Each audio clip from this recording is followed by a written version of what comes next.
guys, Master Thinking here, bringing you another Dragon Ball Z Dokkan battle video. And so a couple of people have asked me about this already, so I'm going to do a video discussing the units that you can pick up from the barbershop with the special crossover grey stone.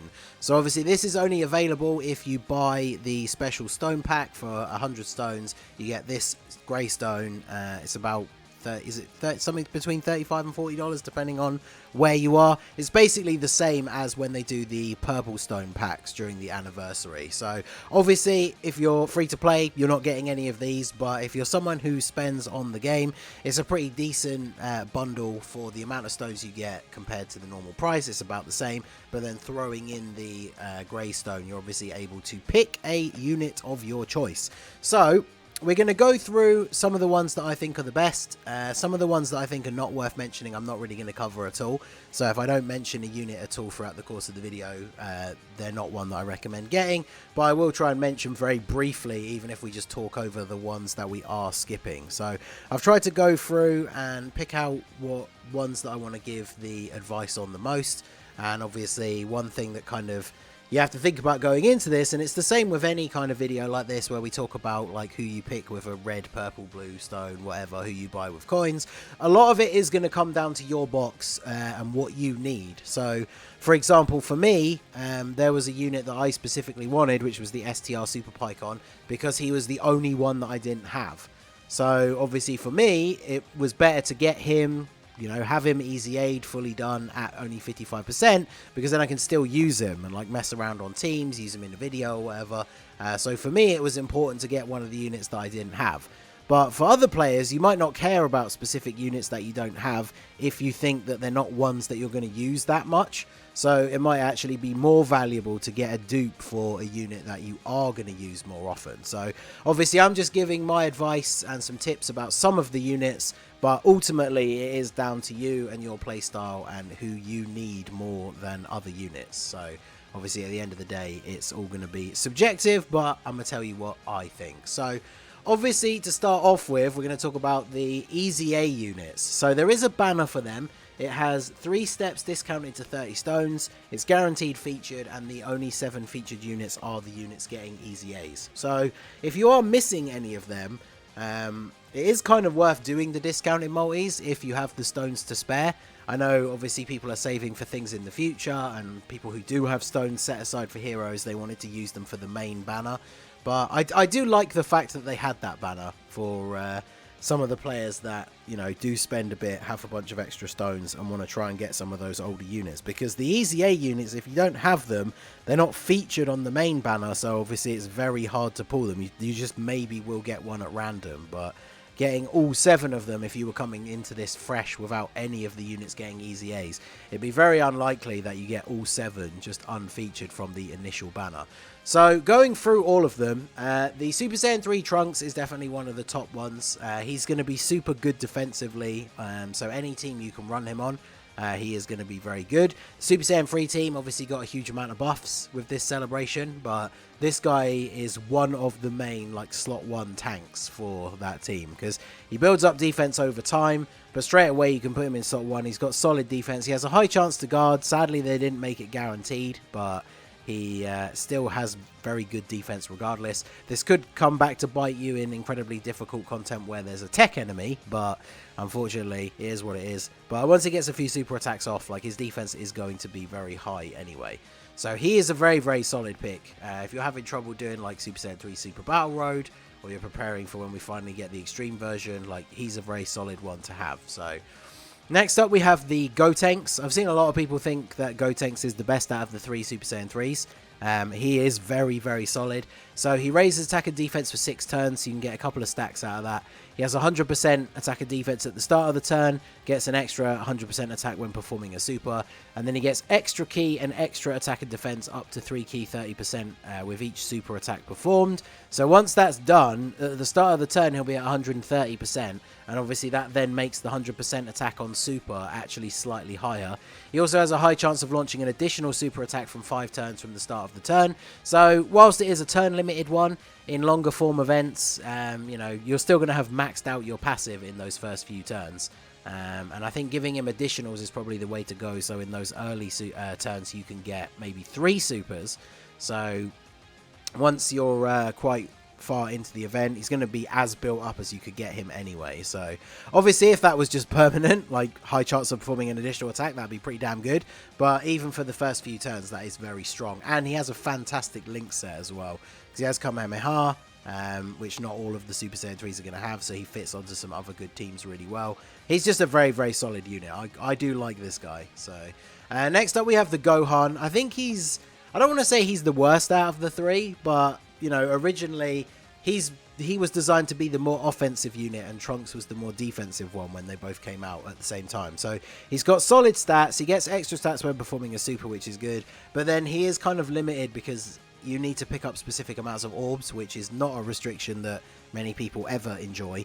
The 30% extra attack and defense for 3 or more orbs is not so bad. But then medium chance of performing a crit with 5 or more, and then he gets 30% damage reduction, which is really good, but with 7 or more. So like that could make him really viable defensively for harder content, but the fact that you're very rarely going to get 7 orbs with him, it makes his easy A little bit disappointing, because he's still very solid even if you only ever get the 3 orbs with him. So you're getting the extra 30% attack and defense, then when he supers you're getting the 70% extra. So if you've already gotten the 3 orbs, obviously that makes that 70% even more than it would have been before. So like he definitely is very solid, but it's just a shame that this later part of his kit you're not necessarily going to see as often. So I definitely think the other 2 Super Saiyan 3s are more of a priority than he is. Next up we have Super Pycon. I think he's probably one of the most niche units. He was the one that I needed to finish the collection. So obviously, you know, if there's only one Heroes unit left to get, maybe you should get them. But like I said at the beginning, if you're not going to use them, you know, that's up to you how you want to do it. I wanted to at least have 1 copy of everybody. So yeah, but he's very limited. I'm going to try him out for a video on one of the teams that he shares with the AGL Pycon, because I think they'll be really fun to use together. But other than that, he is kind of a niche unit. Like the teams that he fits on, he's going to be really good for things like Super Battle Road, because he has a high chance of launching an additional super when there's 1 enemy, and a great chance when there's 2 or more. He infinitely stacks attack and defense and greatly lowers attack. So if he's getting off multiple supers in Super Battle Road, that's going to be really good. You can like massively nerf down one of the enemies. So he's going to be fun to use for sure. And then when the enemy is already attacked down, he gets an extra attack and defense 60%, so he works really well in things like Super Battle Road, where you can build the team around that kind of effect. So he's fun to use, but he's definitely, I think, the most limited. He's probably the one you would use the least if you got like every single Easy A unit for this celebration, for example. So next up we have Toa. Toa, I think, is one of the top picks if you are, out of the Easy A units anyway, if you are someone who runs extreme teams quite a lot, because obviously her support passive is only for extreme allies, 3 key, and attack and defense 40%, but that makes her runnable on all of the teams that she's on if you're building a more extreme based version of them, because obviously Siblings Bond, you don't usually do that, but for a fully extreme team she's going to be super good, because normally when you play extreme teams you're going up against super type enemies, which gives her extra 100% attack and defense. But then they did throw in, if you are fighting against an extreme class enemy, she does at least get 80% extra defense. So her stats aren't that bad. Against an extreme type enemy, 180% defense is okay, and then of course she is getting her own buff from the support passive, so her defense is actually going to be pretty good. And then of course you get this effect, the attack and defense 60%, and recovers 100% HP when HP is 30% or less once only. So for that 1 turn, you not only get a massive heal, but a huge attack and defensive buff. If you have that on a turn where you have like 2 really strong units on rotation, say you have like AGL LR Frieza and the Int 3rd form Frieza, both like rainbow full level 10 links, and then her passive, that last part of her passive goes off on that turn. Like, they'll just absolutely destroy whatever's up against them on that turn. So if you run extreme base teams a lot, she's definitely a top pick, because she's going to be good on every single one of her teams. So next up we have the Boo Barbady. I think he's low down the list along with the Super Pycon. The only thing he definitely could be really useful for is if you're a global player and you're struggling with the margin power stage of Super Battle Road that we just got. He's going to be pretty good for that, because he has a high chance to stun on super attack. He greatly raises defense on super, so obviously as long as he's not in slot 1, He can tank okay, but obviously the stun chance is very good. But he's a defensive support unit, so when your HP is 81% or more, he gives all allies 50% defense.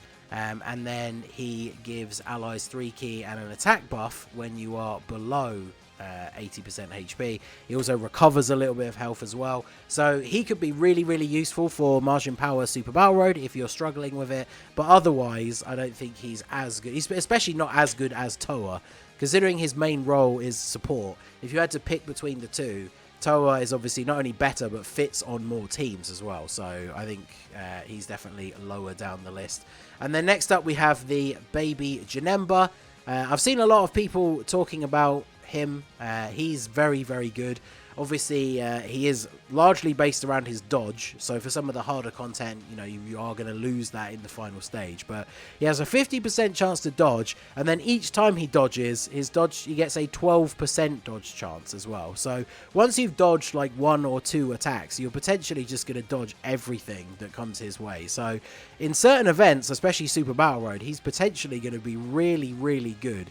Of course, it is RNG. High chance is 50%. It's a coin toss. You know, sometimes it's not going to go your way. But he recovers HP at the start of the turn and has pretty solid stats. As long as your HP is 60% or above, he's getting 240%. Right, so the 120s on Super as well, because it's 120 at the start of the turn.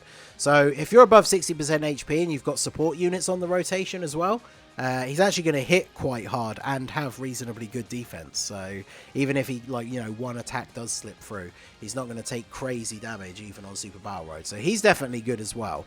But those are it for the EZA units. If you specifically want to focus on them, like, they're definitely, some are more worth getting than others. But if we have a look at the other ones that are available that I think are high up on the list. Supreme Kai of Time. She's like the super version of Toa. She doesn't have the built-in heal, unfortunately. But essentially by that I mean any of these super type based teams that you want to fit her on. Although to be fair, she is an all allies support, so you can use her on the extreme teams as well. But she's very good, massively raises defense on super, so if she double supers, her defense is actually really, really good.